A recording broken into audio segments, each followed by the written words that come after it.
Down imaging is a very effective tool for identifying what is in the water. In this video, we are going to learn lots more about down imaging and looking at various structures and the fish that can be seen using down imaging. A like, share, or subscribe is always appreciated if you find the video helpful. These two side imaging photos are from an earlier video showing side imaging settings and images. The next three images are from my Mega 360 video, which also featured settings and images. This video features down imaging, settings, and images, and will be the third in a playlist of Humminbird Helix images and settings. Let's ditch the previous videos and get to the down imaging videos and images. This is one of my favorite screenshots. Crib on the left and pipes on the right. You can see the pipes are bound together by some sort of cabling. There's a big fish suspended above this rock pile in 23 feet of water. There's a group of bait fish or small fish in the gap between these rock piles. Down imaging can also show emerging weed beds and weed lines. 2D sonar can sometimes be a little confusing, but down imaging will clearly show the tree in this picture. The larger fish in the middle are sheephead, while the adjacent fish are smallmouth. Here's fish to the right of the rock in 2D and down imaging.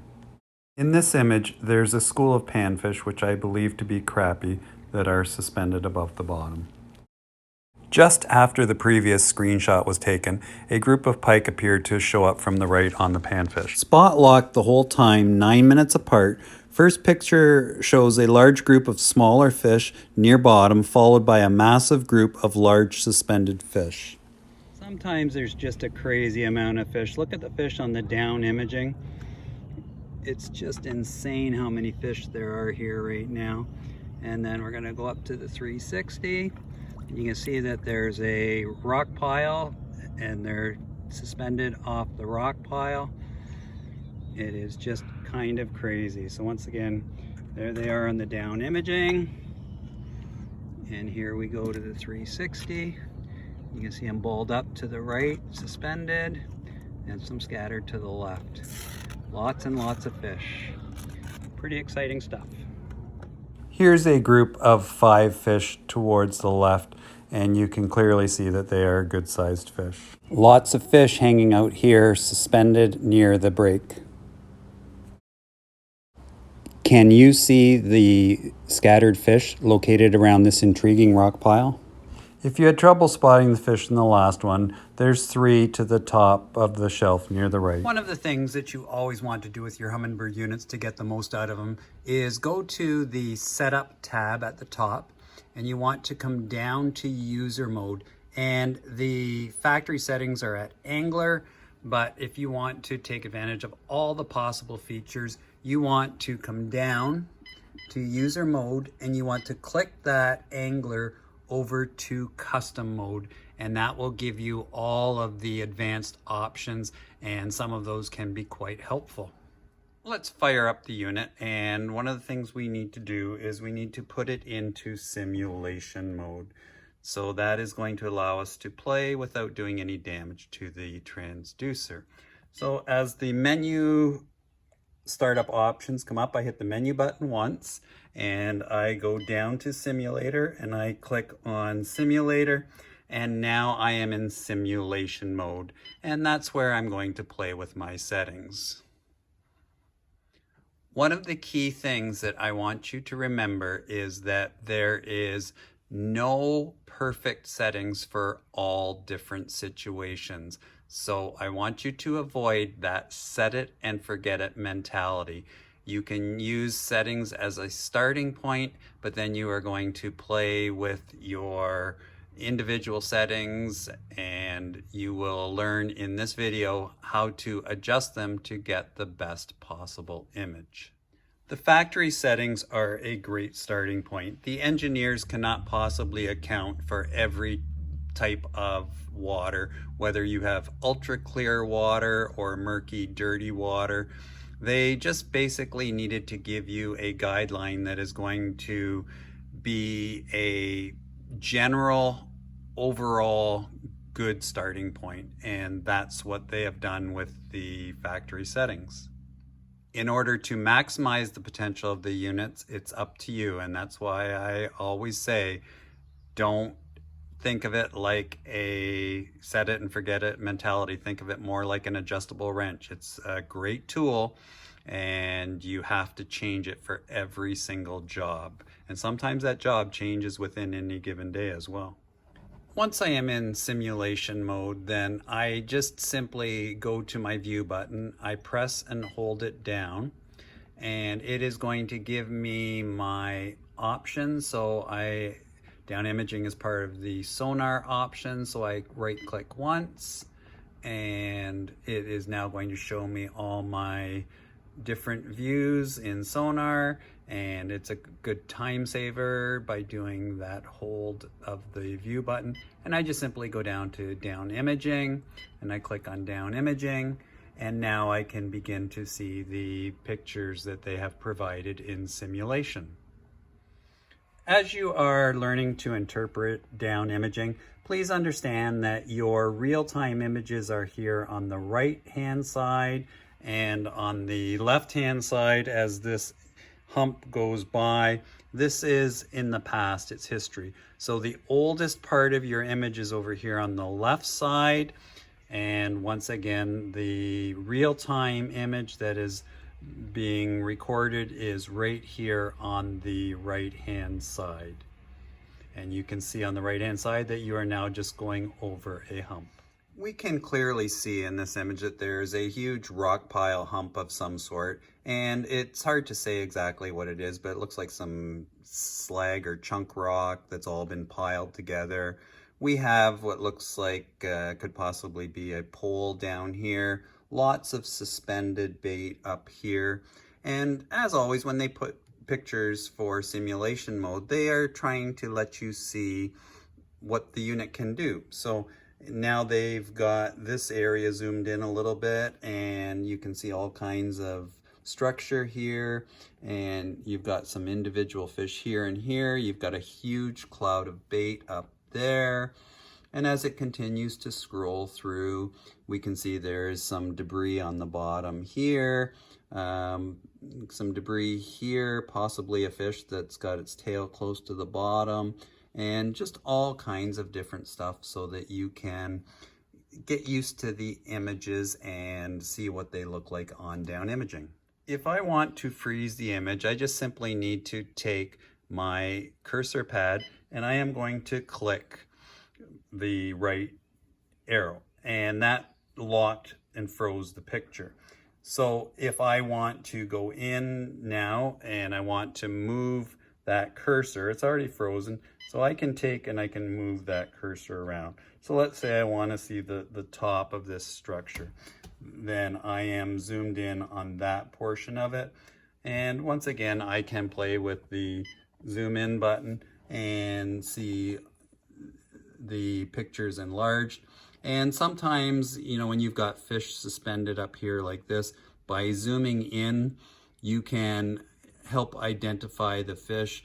Looks like we've got, you know, a tail here and a fish here. It almost looks like there's something like parasitic sitting on the back of that one.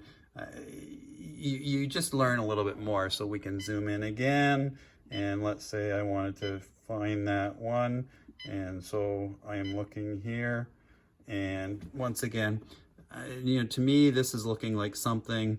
There's either a fish just sitting slightly above the other one, or almost one that's kind of riding along the back. And I wouldn't have known that if I didn't take the time to zoom it in. Once again, I just take my minus button and I am zooming back out. And if I hit the exit button, then my screen starts to roll again. And if I hit and it doesn't matter which arrow button I use, it's going to freeze the image, and I can just scan to different images. I might come down here, and this to me clearly looks like the shadow of a fish here. So I'm going to just center it. I'm going to zoom in again and zoom in again, and you just see some of the shadows there, and they are not perfect images, but you get a better idea of what the fish looks like. This looks like a deeper fish, from top to bottom, obviously a more slender shadow here. And keep in mind, these are the shadows, so that often gives you clues about what kind of fish you are seeing on your down imaging. A setting that is sometimes overlooked when looking at your down imaging is the frequency. Right now, you can see in the bottom left-hand corner, it's 1100, 1200 megahertz, and that is obviously the mega image, and that is the one that I prefer. I don't play too much with the 800 kilohertz or the 455 kilohertz, but let's go through it because some of you may have a preference for that. So let's take our check button and we hit it once and it goes to the 455 kilohertz range. It's just covered by simulation right now, but there you see it in the bottom left-hand corner, and you can see it's a much darker picture. Now, obviously I could play with all the other settings to modify that picture, but let's just keep it simple for now. And the next option, as I check, is the 800 kilohertz, and you can see that it is more of a washed out kind of hotter picture, but definitely the bait fish pop quite a bit, and you would see also the fish popping as well. So I can see where some people would have that preference, but let's go back to mega so we have a comparison. So we hit the check mark one more time and we're back to our 1100, 1200, and I can see all the bait fish very well. I also have more detail. Look at these two logs or whatever that are hanging off the side here.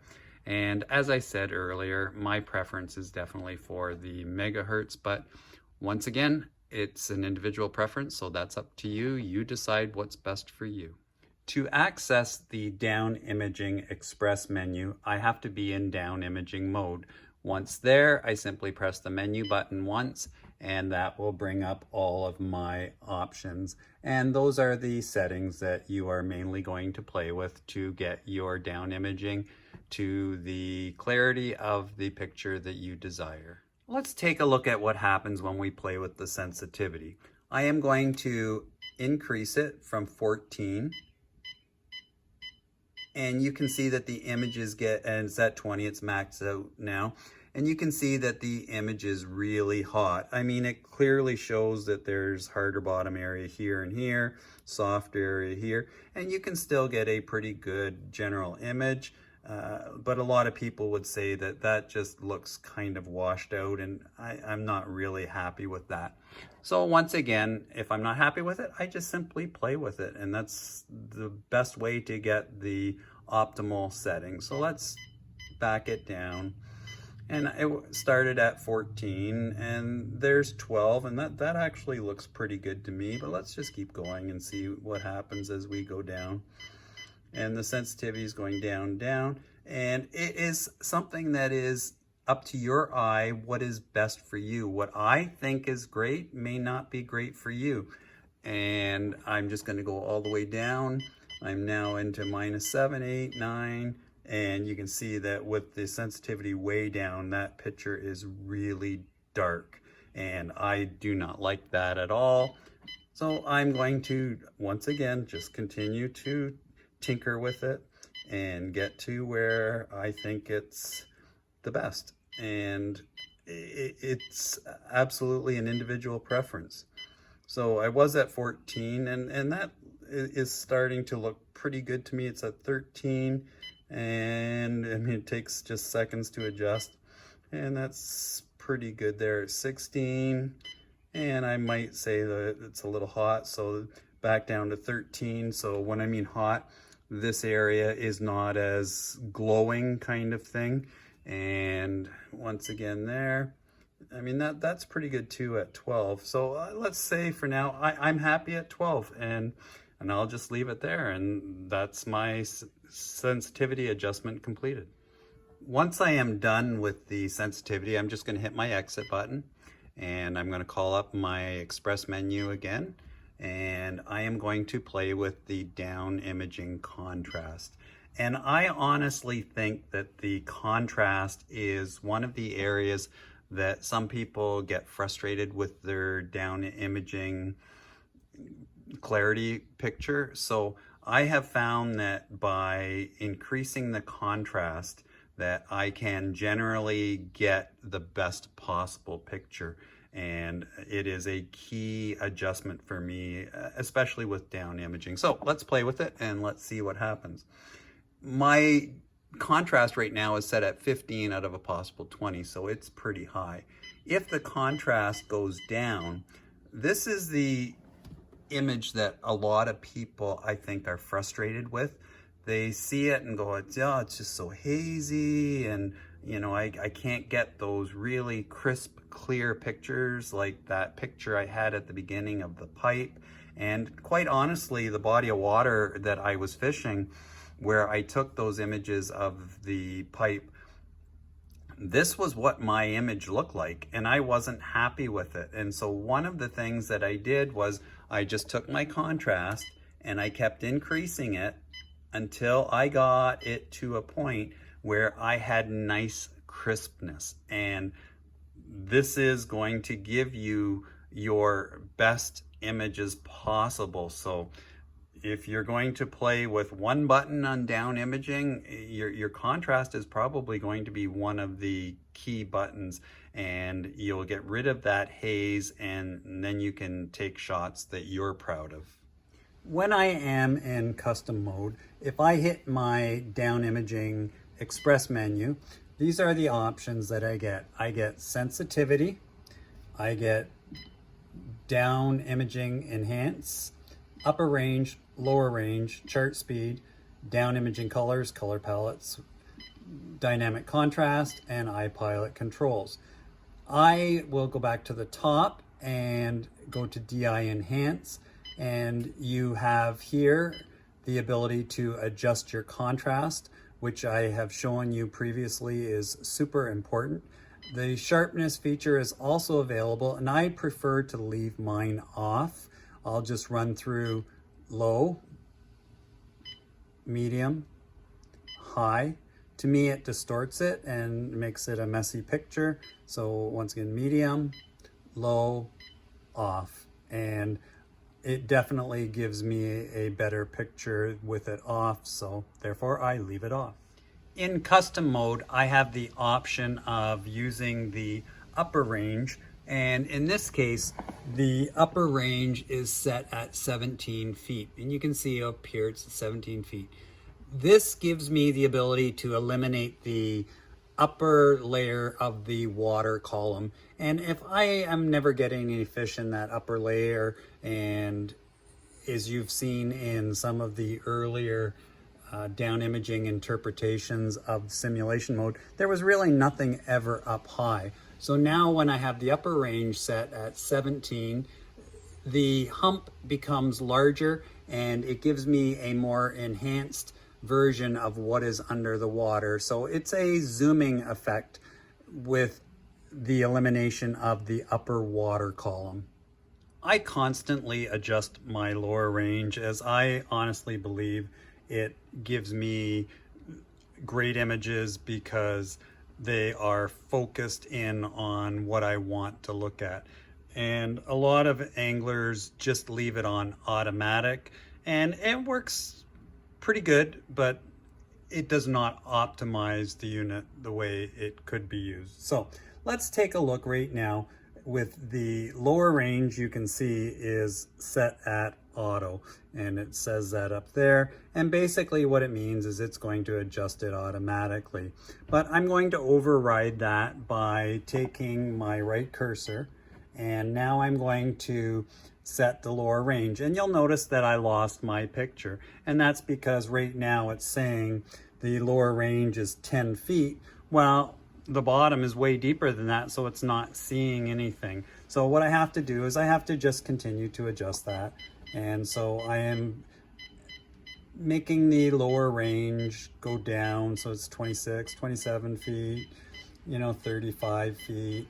And now the picture's coming back, the bottom's coming back, and There it is. It's at 60 feet right now. And if I want to take this picture and I want to make it a little bit bigger, then I can go to the change of 55 feet, and now see the hump becomes a little more pronounced. And I go to 50 feet, once again it becomes a little more pronounced.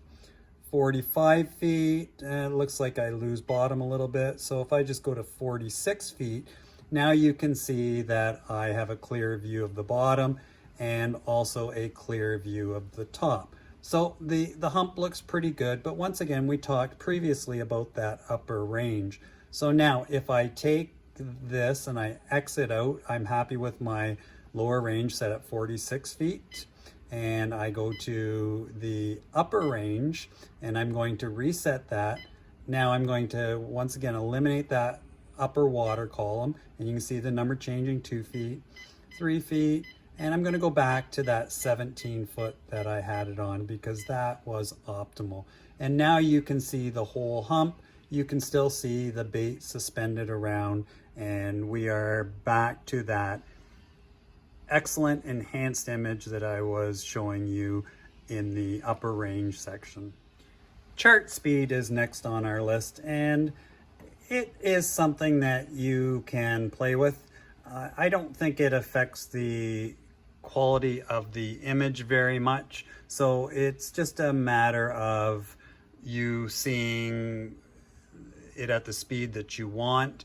I prefer to keep my speed up on chart speed, and I'll go over my settings at the end of the video so that you have the settings that I was using the last time I was on the water. But let's just play with these a little bit here and let's take a look. So right now it is on 10, and you can see how it's scrolling across, and I am just going to start to decrease the chart speed, and you can see it's going quite a bit slower, and the images are rolling across. And if I go down, it moves even slower. So you are seeing, once again, the real-time image right here. And the advantage of going slower is it's going to increase the amount of detail that you see in the picture. But let's fire it back up to 10. You can see there's 10. Let's go to the other extreme to 1, and it is slowly moving. So if you wanted to pick apart the piece of structure and take a really good look at it, then you could do that in the lower chart speeds, and that's the advantage of it. But I like to leave mine on at a higher rate of speed, and it lets me see things in real time better than at the chart speed of 1. So once again, just to summarize, here's 10, and there is your picture rolling across, and that's what I like to see. Down imaging colors or color palettes, they have 12 options, so we're just going to scroll through them and see what you prefer. 2 is the factory settings, and it is my preferred color palette. So let's just look through here. There's 3, there's 4, which I really like for Mega 360, by the way. There's 5, 6, 7, 8, 9, 10, 11, 12. And going all the way back through to 1, it's just a matter of picking your preference. And there's 1. Some people like 1. They feel that fish pop quite well in this image. So I still prefer 2, and that is my preferred setting. Continuing on, we are going to exit out of the down imaging color palettes, and we are going to go to our menu button. We're going to hit DI dynamic contrast, and this is just an off on. So there it is off, and there it is on. And actually I quite like that on better. To me, there is definite crispness on the shadows here, And again, the transition area here, softer bottom, harder bottom, it's pretty easy to see. If I'm not sure, I just continue to play with it. Off. And that off looks a little more washed out to me. So I'm going to go back to on. Yeah, I definitely like that better. So I know now that when I go to my preferred settings, that I will be using the down imaging dynamic contrast for sure, because it just simply is giving me a better picture. And we are going to exit out of that. We're going back to our menu item, and the last menu item there is IPilot controls, and that is if you have an IPilot link trolling motor. So let's just play with it. If I have an IPilot link trolling motor, it's now going to give me the ability to run my trolling motor, which I do have an IPilot link, and it's going to allow me to turn it on, run it from my unit with a LinkedIn setup as in my one boat network. And if you ever want to see my video on that, I have a detailed video of all cables and everything that you need to set up your one boat network, and it's been actually my most popular video. I don't want the IPilot controls on here, so I have other units that I can control the IPilot from. So I am going to basically go back down, and I am going to turn that off, and it gets rid of the IPilot menu over here, which gives me a larger screen, and I am going to let it just kind of scroll through. And you can see that we've played with the adjustments, and that's a pretty darn good picture. Look at the fish down here suspended just off this little rock, and you know, just letting it scroll through. I'm pretty happy with that, and I would be confident in these settings to give me, you know, a great picture. So that is kind of a summary of how to play with your units. And just by sitting in your garage, you're not doing any damage to the transducers. You are sitting and playing and tinkering, and that is going to allow you to get comfortable with the units. And once you are comfortable with the units, you are going to capitalize on the full potential of what they can do. And the units are pretty amazing. So I am so happy that you are watching and learning with me. And as always, if you find the video enjoyable and helpful, then a like, share, subscribe is always very much appreciated. Thank you so much to all of you who have subscribed to my channel already. Don't go anywhere. My settings are coming up. Here they come. Just before we get to the settings, we do need to make sure that when we are done playing in simulation mode, and now the menu startup options has come up. So now I hit normal, and that normal is going to put me back into my normal operating range. So don't forget to do that when you are going back to use your unit on the water. After I've hit normal, I just need to press my exit button and let it go back into its warm-up routine, and then I am good to go. Now that I am back to my normal operating mode, I want to provide you with my actual settings that I was using the last time on the water. In order to do that, I need to make sure that I am in the down imaging view. So I press and hold my view button, and my sonar options will come up. So I am going to right click to get those sonar options, and there they are. I'm going to go down one to down imaging view. I am going to right click on it. Now that I am in down imaging view, and it's not showing up because I'm in my garage, but you get the idea. Now I am going to hit the menu button, and that will bring up my settings that I was actually using on the water. So if you've been waiting for my settings, they are coming up right now. Here are my actual settings. My DI sensitivity is at 12. My DI enhance, let's go down to that. You'll see down at the bottom that my sharpness I leave off. My contrast is at 14. The number 12 above that is showing the sensitivity. So don't get confused by that. My contrast is actually at 14. So we exit out of that, go back to our menu. My upper range was at 0 because I was fishing a sharp breaking point at the end of the day and it was deep. So I was at 50 for my lower range. My chart speed was 10.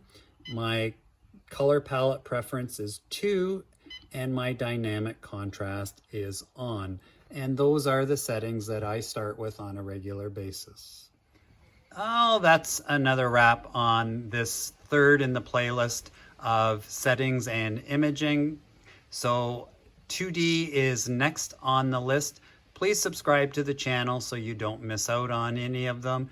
And as always, if you have any questions or comments, please drop them in the comment section and I will make sure that I get back to you.